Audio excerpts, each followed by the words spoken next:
युगां तो पहले, समय तो पहले, मनुखां तो पहले, सब कुछ तो पहले धुंध सी, और धुंध तो पहले शब्द सी, शब्द तो पहले प्रकाश सी। साचे ते पवना भया, पवने ते जल होए, जल ते त्रिभुवन साजया, घट घट जोत समोए। पर यह धमाका कदों होया, ये शब्द कदों होया, इस बारे गुरु नानक देव जी कहते हैं, थित वार ना जोगी जाने, रुत मार ना कोई, जाकर ट्रासिटी को साजे आपे जाने सोई। अंदाजे हो सकते ने लेकिन सही नहीं। संसार दे जन्म दा अंदाजा हो सकता है, सही नहीं। और इस सब कुछ दी परले कदों होवेगी, अंदाजा हो सकता है, सही नहीं। साडा जन्म कदों होया सी, कुछ सही नहीं।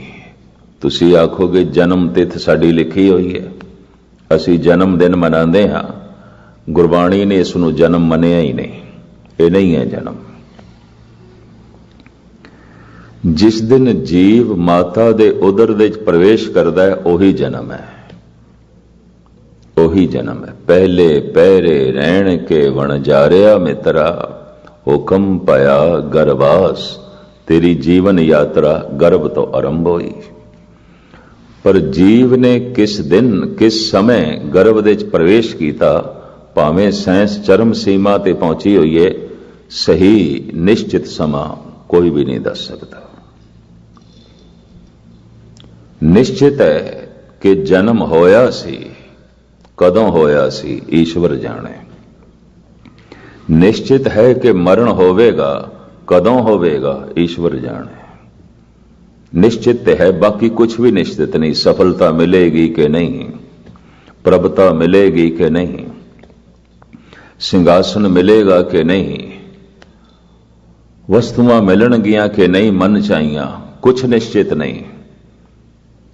पर निश्चित है कि मौत निश्चित है, लाजमी निश्चित है, पक्की है, होवेगी। पर कदों होवेगी कुछ पता नहीं। निश्चित है पर कुछ पता नहीं। जन्म होया सी निश्चित है, पर कदों होया सी कुछ पता नहीं। जब अपने जन्म बारे कुछ नहीं पता तो संसार बारे की खाक पता होवेगा। सब अंदाजे गलत ने।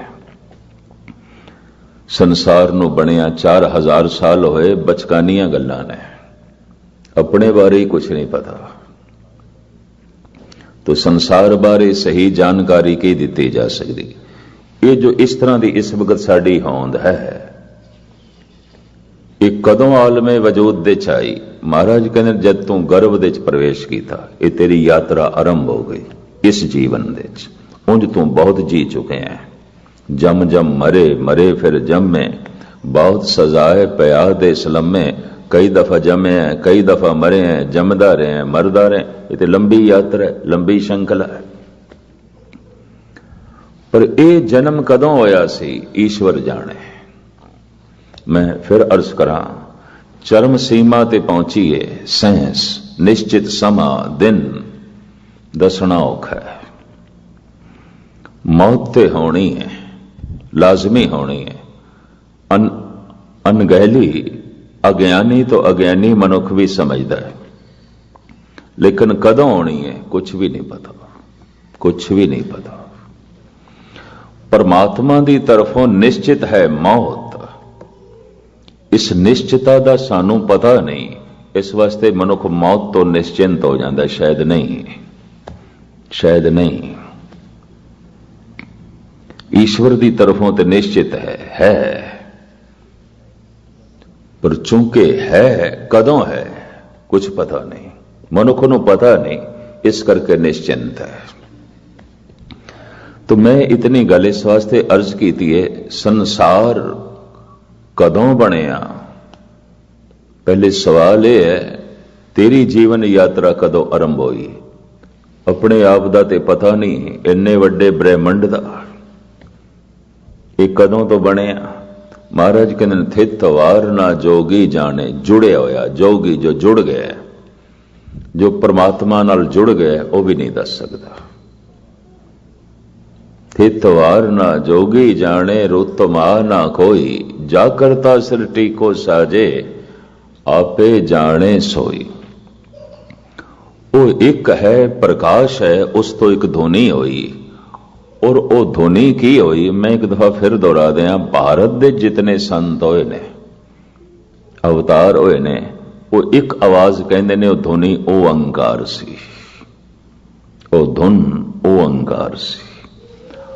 और उसे धुन दे ये सारा बहाव चल रहा है, जन्म जीवन मरण, उसे धुन दे। कीता पसाओ एको कवाओ, तिस्ते होए लख दरियाओ।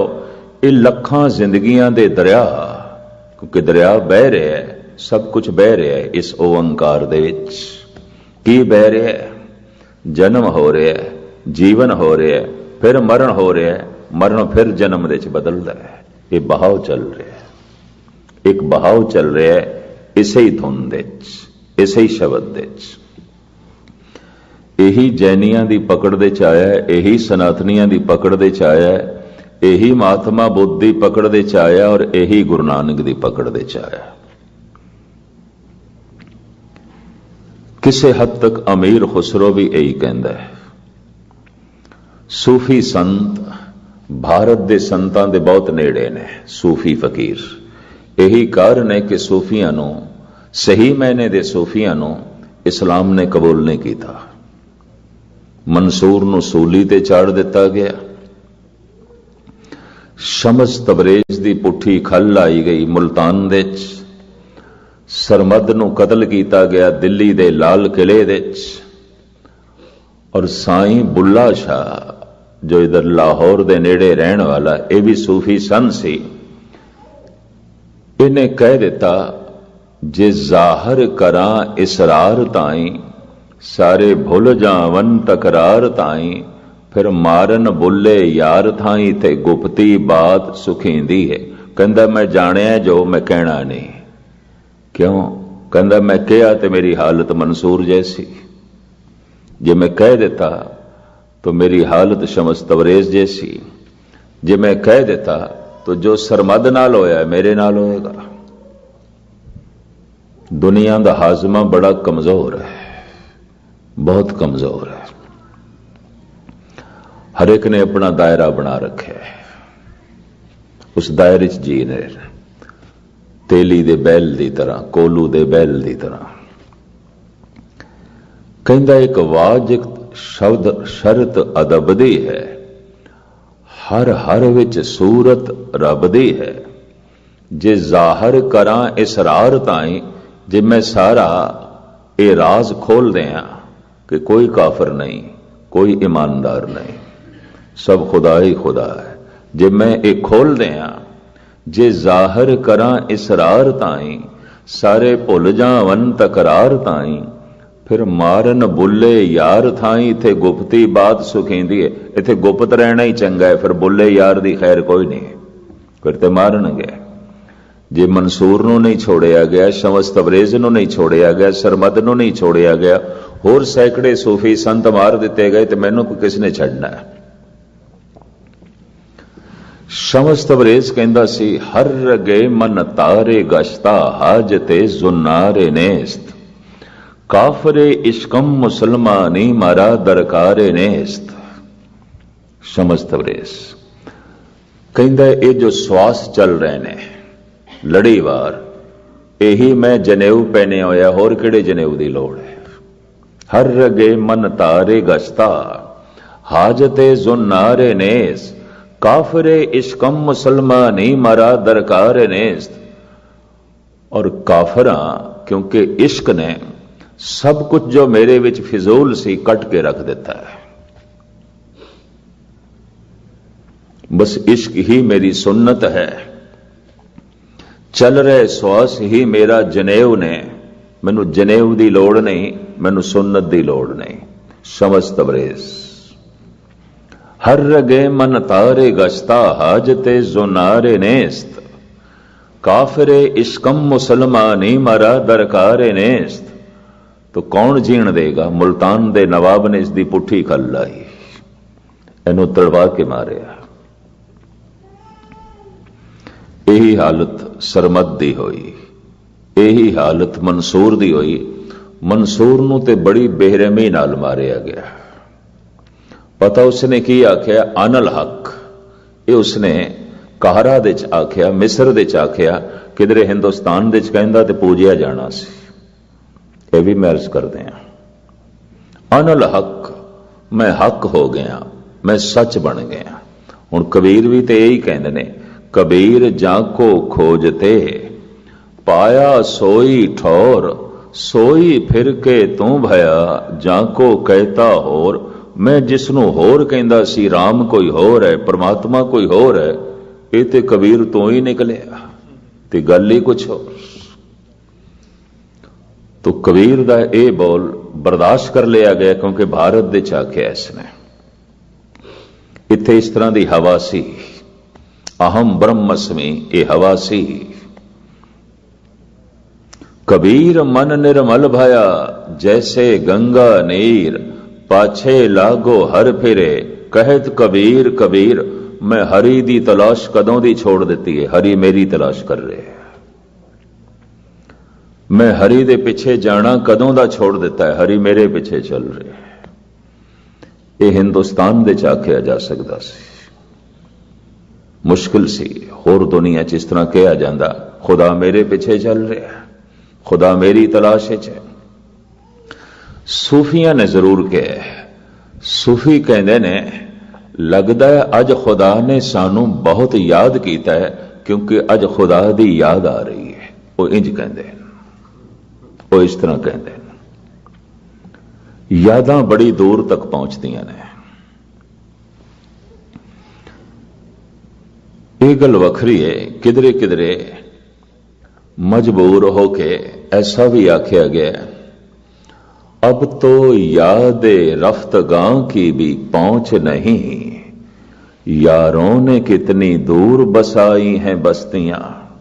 हे रब तेरी बस्ती किन्नी क दूर है, मेरी याद भी नहीं पहुंचती, मैं किथे पहुंचा? मेरे कदम किथे पहुंचन, मेरी याद भी नहीं पहुंचती, मेरी सिमरती भी नहीं पहुंचती। ते जिथे तक मेरी याद नहीं पहुंच सकती, उत्थे तक मेरे कदम किस तरह पहुंचन? अब तो याद रफ्तगां की भी पहुंच नहीं, यारों ने कितनी दूर बसाई हैं बस्तियां। इसे नू अमीर खुसरो कहंदा है, छुप गए वो साज हस्ती छेड़ कर, अब तो बस आवाज ही आवाज है। एक आवाज ते गूंज रही है, सुन रहे हैं। एक झलक वेखी सी बिजली दी तरह, ओझल हो गई है, हुण नहीं है। इस फकीर ने कबूल कर लिया है, नहीं है हुण मेरे कोल, वो झलक नहीं है। मिली सी किसी वक्त, मैं देखी सी किसी वक्त।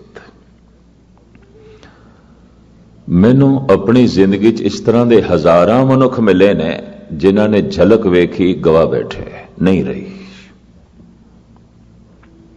बाकी जिंदगी उस झलक दे तड़पदियां लंघी, बाकी जीवन उस झलक दी याद दे बतीत होया, तड़पदियां बतीत होया। अमीर खुसरो हजरत निजामुद्दीन दा चेला सी, उन्हां दी सेवा करदा सी। ते हजरत निजामुद्दीन उस जमाने च मन्ने परमन्ने चोटी दे फकीर सन, दिल्ली दे। इन्हां दे नाम ते एक इलाके दा नाम भी है हजरत निजामुद्दीन, एक रेलवे स्टेशन का नाम भी हजरत निजामुद्दीन है।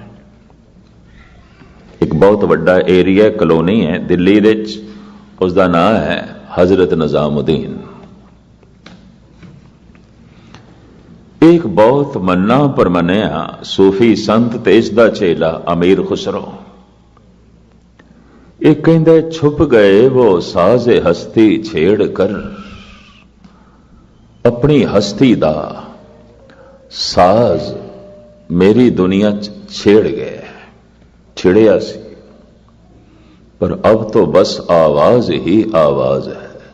जिस साहस तो ये आवाज निकली सी वो साहस ते ओझल हो गया, वो झलक ते ओझल हो गई। वो मेरे सामने साहस ते कोई नहीं, वो प्रकाश ते नहीं है, आवाज है। आवाज दे आसरे ते जी रहा, आवाज है मेरे को। आवाज ब्रह्मंड दे च व्यापक है।